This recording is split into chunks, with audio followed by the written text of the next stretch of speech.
Uh-oh.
Okay, we'll start with this. Claressa Shields' reaction to this past weekend's action. Claressa said, "No one in the smaller weights are super dominant. They trade belts like I change underwear. Every day, man." That ain't true. Katie Taylor's been dominant for years at 135 pounds. Amanda Serrano's dominant at 126. But they weren't the ones fighting this weekend. Could she have been talking about the belt that changed hands at welterweight between Sandy Ryan and Michaela Mayer, or was she talking about the belt that changed hands at 135 between Rhiannon Dixon and Terry Harper? Really doesn't matter because it's a gross oversight. It's a short-sighted comment to suggest that nobody's dominant at those weights. Maybe it's because those weights are harder to dominate than yours, where at any given moment, there's anything in between 17 to 30 girls, sometimes less than that. Depending on the division. This brings us back to an observation I often make in reference to Claressa Shields and those who try to prop her up, put her on a pedestal.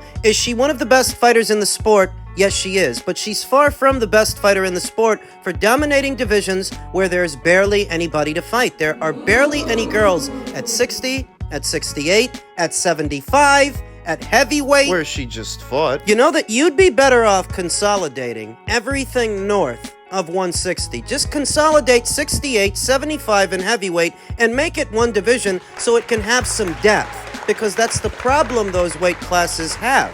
They have There's no depth. There's nobody up there. What I think it was, and what it usually is Claressa Shields saw how many female fighters were in action this weekend, and she tried to make it about herself. That she's so dominant at the higher weights compared to those smaller women. That's what it sounds like. She even got mad at ESPN, the ESPN platform, for naming several dominant female athletes from different sports, different disciplines, but failing to mention her. Because it's always got to be about her. It's always got to be about Claressa. Even when it isn't. She said, "Wow, ESPN, y'all have really lost your minds. Do I have to run my resume down to y'all? 2-time Olympic champion, 3-time undisputed champion, 5-weight world champion, 15-time world champion, women's boxing trailblazer." There are nuances to all of those statistics that the casual observer isn't going to know because the casual observer isn't paying attention, and that's why they didn't mention her. Twitter user that goes by the name Haymanites said, "Other than dominating weight classes that have just a handful of women in the entire world who compete in, what trail did Claressa Shields blaze? Seriously, has there ever been a person in professional sports with a bigger overinflated sense of self?" Could be that she has a big ego, a huge one, and is always glorifying herself, or she's always glorifying herself because she's insecure, needs validation, constant validation. There's a problem with those statistics that she mentioned. Yes, she's been a 3-time undisputed champion in divisions so barren they're populated by less than 100 girls, less than 50. In divisions where there's barely anybody to fight, of course you're gonna be dominant, because there's barely anybody to fight. Been an undisputed champion 3 times because most of the belts she won weren't being held by anyone. They were vacant titles. She says that she's a 5-weight champion. In reality, she won both a light heavyweight title and a heavyweight title for one fight. It's not exactly a 5-weight champion. You didn't compete at 5 weights. You won 2 belts from 2 weights in one. She won the WBC heavyweight title from Vanessa Joannese, and she won a vacant WBA light heavyweight title in that same fight. God bless her. But anybody that saw that fight and saw Vanessa Joanese could see with their own two eyes that this is not a boxer that competes on the level of Chantel Cameron, a Katie Taylor, an Amanda Serrano, and Alicia Baumgartner. This fighter doesn't have the skills, the boxing acumen that they have, the talent. They were a champion, and the only reason they were able to become a champion at heavyweight is because the talent pool is exceptionally low. It would be a lot harder to win a WBC title at 140, at 135, 130. You get the gist of it. Whether Claressa Shields likes it or not, the real talent, the real depth in women's boxing is at the lower weights. Always has been. Maybe it's a biological thing because the average woman ain't but so big anyway. I mean, across the board, around the world, the average woman don't get but so big or weigh but so much. Because of that, you ain't gonna find a bunch of heavyweights or light heavyweights or super middles. I just thought it was in poor taste that on a weekend where the women were dominating, where the women were very much the stars of the show, all Claressa could do was shade them for what divisions they campaign in. Lady, you've got a lot of nerve. Trying to give the man his first loss. I'll let somebody else take that, handle that. There you go. All right. That's what it's about. You ain't want to give him his first loss? Nah, yeah. I ain't trying to deal with that. I've seen Shakur lose in the amateurs back because we all from that class. Yeah. And it ain't a good look, man. There was this one time, especially here in Vegas, National Golden Gloves, I think 2015. Same year me and Jerron Ennis Boots won. And Shakur, man, he lost it, man. He lost to Ruben Villa, and then he wanted to go up to one of the, I think he did, wanted to the rooftop of the hotel, and he wanted to jump off. Yeah.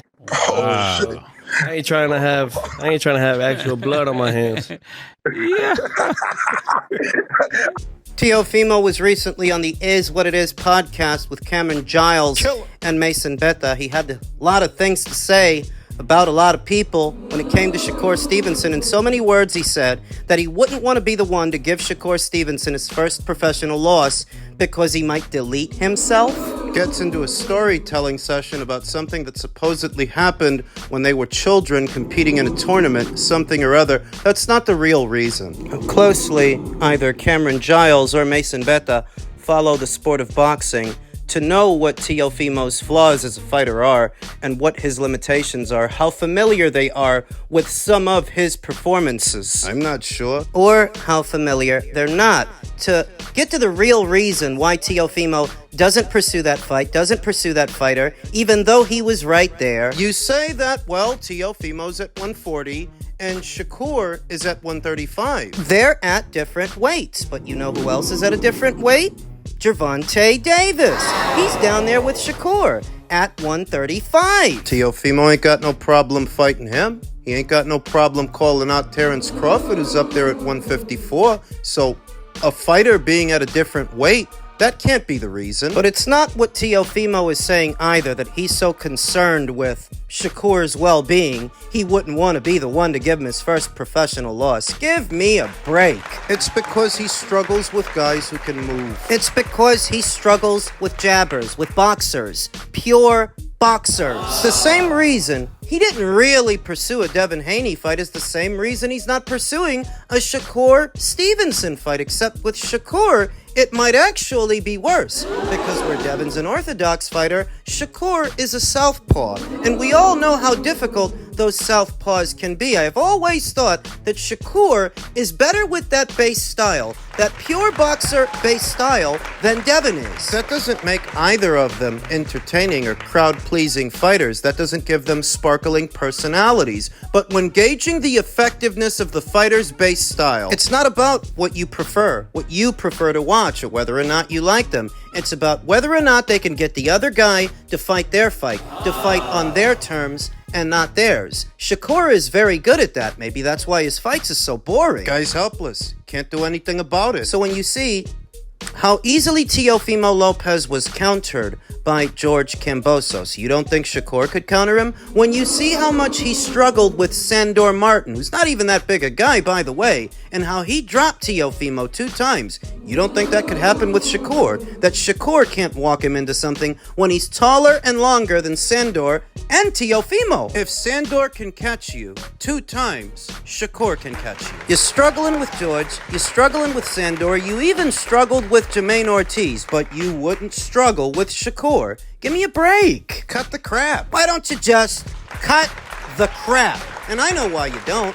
Because you can't say it outright that I don't want to fight this guy because his style don't do mine any favors. I'm a counterpuncher. I'm at my best working off the counter. And this guy, he's so economic, he don't give me nothing to counter. And he's gonna make me chase him. Don't regale me with tall tales about how Teofimo Lopez would knock Shakur out. You couldn't knock a guy out that was standing in front of you for 36 minutes, letting his hands go in Steve Claggett. You're not gonna knock out a more defensively responsible fighter than him, a trickier fighter than him who's harder to catch. You're not. And that's why you won't fight him. It's not because you're scared he's gonna hurt himself. It's not because he's at another weight. It's not because of this or that. It's because stylistically, that fight would be a nightmare for you. Shakur would do to you what Devin did to Regis for the same reason. Boxer punchers, particularly counter punchers that have an affinity for that, they're not so good on the front foot. Neither are you. That's why you struggled with who you struggled with. So when a cluster of divisions is populated with American fighters, you see what we get, rather what we don't. They don't want to fight each other. There's always a reason for them not to. Always a lofty explanation. Teofimo didn't fight Devin, doesn't want to fight Shakur. He wants to fight Gervonta, but Gervonta doesn't want to fight him, and he doesn't want to fight them either. They don't seem all that keen on fighting each other, Shakur and Devin, especially now that they're separated by weight. Four Kings my ass. Four Kings my hairy ass. You know what made the Four Kings the Four Kings? Roberto Duran, Tommy Hearns, Sugar Ray Leonard, Marvin Hagler. They all fought each other. Sugar fought Duran, Sugar fought Tommy, Tommy fought Marvin, Marvin fought Sugar, Sugar fought Duran, Marvin fought Duran. Tommy fought Duran. Tommy fought Marvin. That's the Four Kings. That's why. These kids, they ain't it. They ain't that. Proliferation of young American fighters at a given weight results in a division where not a lot is happening. Not what needs to happen. And Oscar De La Hoya, everybody out. Gennady Golovkin sued you, and Brian Garcia that threatened to sue you, and I don't need to sit down with you about nothing. I see you doing a lot of tweeting, but you ain't speaking. Maybe you somewhere tweaking. The lawsuit stands. For those not aware, the Haneys are suing Golden Boy Promotions for 47% of the purse that Ryan Garcia forfeited to Golden Boy as a result of the New York State Athletic Commission's ruling. As a result of that, he had to forfeit, I think it was $1 million or a little over $1 million to Golden Boy. The Haneys want 47% of that. Where it becomes murky is they were entitled to 47% of the profits, what the show brings in. I'm not sure that Ryan's purse that he forfeited falls under that because that was his purse irrespective of what the show brought in. Isn't that separate? Ryan Garcia, who said the truth will prevail. I looked at Haney's dad to stop the fight. I saw something in Haney's eyes and saw he wasn't there anymore. He was just trying to go the full 12. I gave Bill Haney a chance to stop the fight, but he didn't. I learned that Haney is not who I thought he was. He's not a fighter. You saw me in Miami, Haney. I told you, keep jabbing, champ, and you didn't do shit. From the moment I saw him when the fight was signed, he was scared. That last part, the last bit of it, that I don't believe. Devin Haney was widely favored by everyone, the boxing fans, the bookies, to win this fight, especially given Ryan's behavior leading up to it. People thought he was crashing out, and he's not taking it seriously. So going in, I don't think Devin was scared, but perhaps afterwards. Maybe now he's unsure of himself. Ryan said, I'm so over this Haney fight, but they keep on bothering me and talking about it. I'm ready for bigger things. Leave me alone. I already beat your ass. Nothing else to prove. I beg to differ. You've got to prove you can do it again without the aspirin in your system. You do have to prove that you can do exactly what you did to Devin the first time, a second time. You've got something to prove, so does he. He has to prove It was the Austrian. By beating you in a second fight, He has to redeem himself. He has to try to. Ryan continued, I've had this left hook since I started boxing. Never needed anything to enhance it. This is ridiculous, and yet, the Austrian was still in your system. Both boys have something to prove. It's one thing for the Haneys to sue Golden Boy Promotions for money that they feel they are owed. When Bill says that Oscar's been sued and Bob has been sued, it's true. But I've never seen one fighter sue another over battery in relation to a boxing match. No, I've never seen that. assault. So you have to wonder if the cost of whatever it is the Haneys are trying to get at is too high, too damaging to Devin's image. Because when Ryan says he doesn't view Devin as a fighter, he's not alone. That's how a lot of people are viewing Devin right now. They don't view him as a fighter anymore. This isn't how a fighter would handle this. A fighter would want to run it back. Going after Oscar for money you think Golden Boy owes you is one thing. We see stuff like that all the time. But punitive damages, assault and battery. Unjust enrichment? Now you're getting carried away. And you have to wonder, Is it worth it? The only way it's redeeming is if all of this is just the leverage play to leverage the civil suit against favorable terms in a rematch. Then it's not so bad. Then it's just you trying to get this guy back in the ring. But if all this is a couple of weasels trying to get at a few more dollars... it's pathetic. So when Ryan Garcia said that he actually saw Devin Haney in Miami and Devin didn't do nothing, told him keep jabbing, champ. You gonna let this guy talk to you like that? Maybe you are, because you're traumatized. You've got a PTSD. PRSD. Post-Ryan stress disorder. The danger of a second fight, irrespective of what actually happened in the first, is Devin is damaged, he's traumatized, and he goes in there and he's shell-shocked. The same thing happens. Obviously, that would vindicate Ryan Garcia. If a second fight happens and Devin has more favorable terms, the anti-doping testing is more stringent, and Ryan still beats him. That's bad. Real bad. The best thing for Devin to do while Ryan is still under suspension is have a fight. Have a rebound fight. You might be undefeated on paper, but perhaps not upstairs, not in your mind. So maybe you gotta take a haircut on the money. You gotta go a little bit backwards because it's not a high-profile opponent around. You need a rebound fight. Everyone's last memory of you is Ryan knocking you down. Your last memory in a boxing ring is Ryan knocking you down, beating you up.